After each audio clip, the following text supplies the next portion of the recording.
준비되셨나요? 네. 그러면 라이언 킹을 들려주세요. Welcome to the Parragon, home to several glorious animals in Africa. I am Rafiki, and I am here to tell the story of a long special lion who lives here. A lion who lives a dear place in my heart. You can read along with me in your book.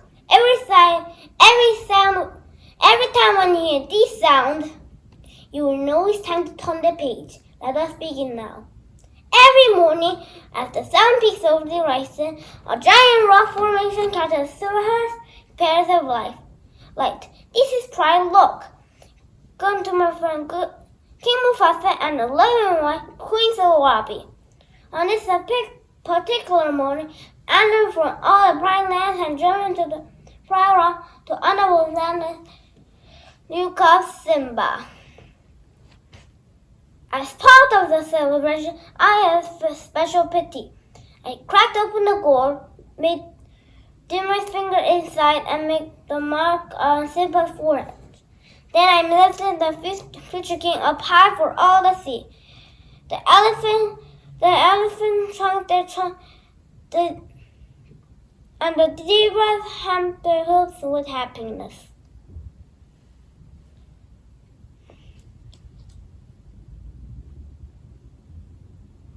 At the doorway of the cave, an ugly and dark stuff and life now fair. I shall never be king. This was Mufasa's brother Scar, who was jealous of Simba's position as the next king. Moments later, Mufasa was at the doorway of the cave. Sarabi and I didn't see you at the presentation of Simba. Zazu, Mufasa trusted Eliza also appeared. You should have been first in line. I was first in line until a little hairball was born. And with that, Scar stopped end of the cave. Before long, Simba grew into a healthy, playful young cub. Early one morning, he and Mufasa climbed up to the Pride Rock. Look, Simba, everything the light touches in our kingdom. Simba scanned the horizon and noticed a dark spot in the place distant. What about that shadowy place? That's the Mamba borders. You must never go there, Simba. But I thought the king could do whatever he wants. There's not to be king the way of doing all the time. Everything you see, and is to balance. As king, you need to understand that balance and expect all the creatures, from leaping ants to leaping antelopes. We are all connected to the great circle of life. While later, when Simba went down to Pride Rock, he ran to Scar. Hey, Uncle Scar, guess what? I'm gonna be king of Pride Rock. My dad just showed me the whole kingdom, and I'm gonna rule it all. Scar looked slyly at the young cub. He didn't show you what's there on the morning boulder. Well, no. He said I can't go there. And he's absolutely right. Far and dangerous. Only brave lions go there. Promise we'll never visit that dreadful place. When Simba came home, he found his friend Nala and his mother Sarabi visiting the Sarabi. Come on, I'm just sure about this great place. The mothers gave the youngest the position as long as Zazu wanted them. Simba and Nala raced across the prime lands and see lots of birds and animals. They let see lots of animals like birds and then finally lost him.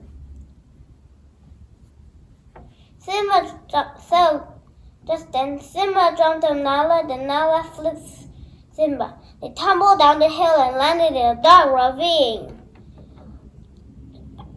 Little elephant skulls and bones. Whoa! Simba looked around and gasped. This is it. We made it. Before the little cub could see and explore, Zazu tracked him down. Boundary of the prime lands and Nina were all in very real danger. Slowly, 3 hyenas sank down over the valuable ice stalk. Frightened, Nala, Zazu, Simba, Nala, and Zazu jumped back.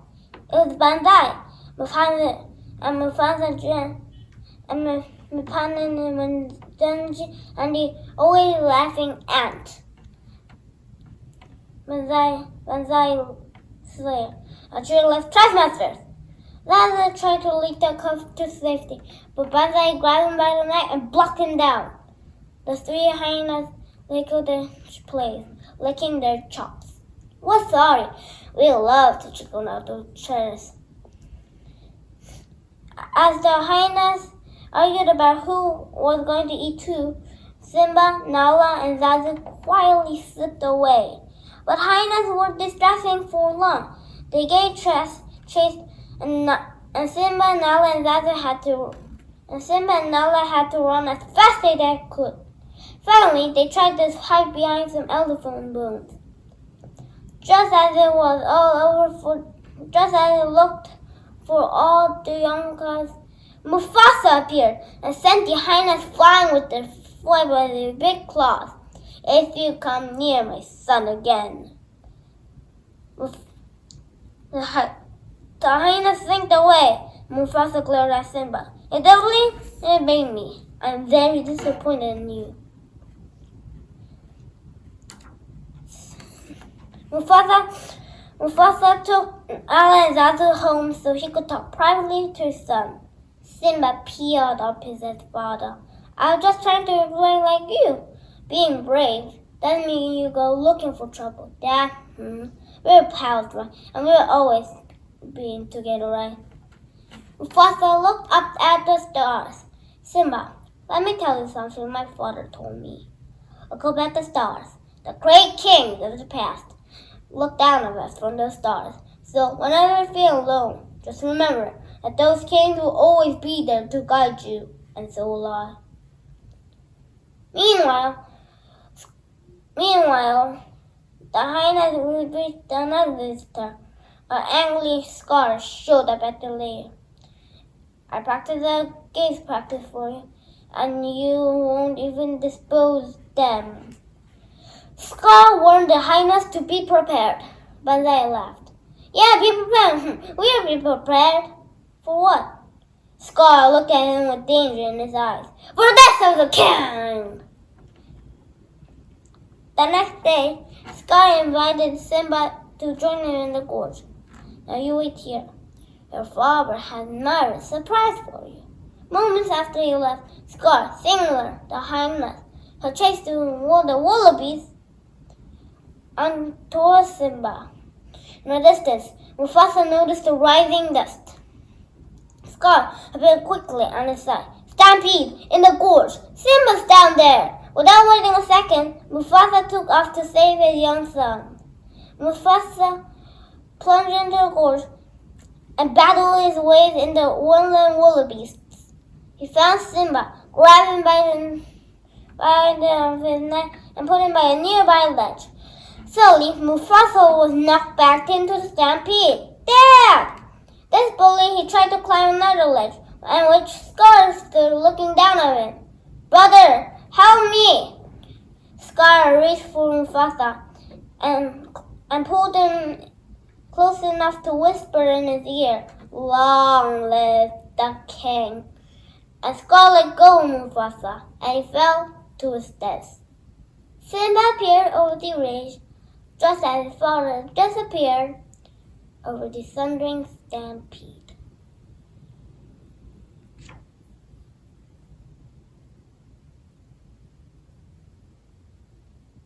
After the wallaby, then Scar found Simba hovering over his brother's body, sobbing. It was an accident. I didn't mean to happen, but the king is dead. And it wasn't for you, he was still to be alive. Oh, what will your mother think? Simba sobbed harder. What am I gonna do? Run away, Simba. Run away and never return. Simba did as he was told, and when his highness friends had ordered to finish him off, Scar returned to Parragon to take over the throne. Meanwhile, Simba ran across the savannah without any food or water. It wasn't long until he faded under the hot sun. And his uncles hovered overhead, and a big pig, Pumbaa, stumbled under a young lion. He turned into his trusty pal, a fast-talking meerkat named Timon. He's so cute and all alone. Can we keep it? Pumbaa, you're not lions eat guys like us. But Pumbaa scooped Simba up anyway and carried him to safety.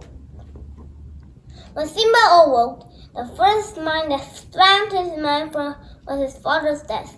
Timon taught him about Hakuna Matata, which means no responsibilities, no worries. You gotta put your pants behind you. And that's what exactly Simba did. He stayed in the jungle with Pumbaa and Timon a long time, then grew into a very big lion. But eventually, he got homesick. That night, Simba looked up at the stars and said the words his father had told him long ago. The great kings of the past looked down on us from the stars. So I never feel alone. Just remember that those kings will always be there to guide you, and so will I. The next day, Pumbaa was stalked and chased by lions. Simba came to his rescue, but after wrestling with the lions, who easily fitted onto his back, he realized she was his old friend, Nala. What are you doing here? Why didn't you come back to Parragon? The king, I'm not the king. Scar is. Simba, he let the hyenas take over the pride lands. What? There's no food or water? He don't do something soon, everyone's starved. You are only hope. I can't go back. Simba yelled at the herdsman. You said you was be there for me, but you're not. Because of me. Simba couldn't believe he could challenge Scar to the troll. They stayed in the jungle with Nala and his new friends. But I knew the time had come Simba to take his place in the circle of life, and I headed for the jungle. When Simba saw me, he was surprised. Who are you? The question is, who are you? I thought I knew. Now I'm not so sure. Well, I know who you are. You're Mufasa's boy. He's alive, and I'll show it to you. You follow Rafiki. He knows the way. I led Simba to a reflecting pool. As he looked into the water, he saw a lion. That's not my father. It's just my reflection. No, look hard. You see, he lives in you. The ghost of Mufasa magically appeared. Look at yourself, Simba. You are more than what you have become. You must take your place in the circle of life. Encouraged by his father's words, Simba returned to Pride Rock. Now that Pumbaa and Timon followed. When he arrived, he found the land bare and dry. The hyenas were in control, and Scar was shouting at Simba's mother. The rabbit turned to Scar. We must leave Pride Rock. I'm not going under. And the king, you're the half the king Mufasa was. I'm the 10 times king Mufasa was. Suddenly, a flash of lightning revealed the edge of Pride Rock, and there stood Simba. Scar jumped out. Simba, I'm a little surprised to see you. Alive, give me one good reason why I shouldn't rip you apart. But Scar forced Simba to say all the lines that he had caused his father's death. Scar smirked. Oh, Simba, you're in trouble again. But this time, Daddy isn't here to save you. And now everyone knows why. Simba backed up against the ledge. Lightning struck again, shooting fire to the dry brush at the fire lamp. Scar played with nephew. With smoke and the brush fire Simba spotted Scar trying to escape, and he ran after the old lion. Scar played with his nephew. Simba made a reply, but how can I prove the smell to? Run! Run away, Scar, and never return. Scar started to slink off, but then he turned one last time at Simba. Simba moved quickly and flipped Scar over the ledge, while the pack of hyenas were waiting hungrily.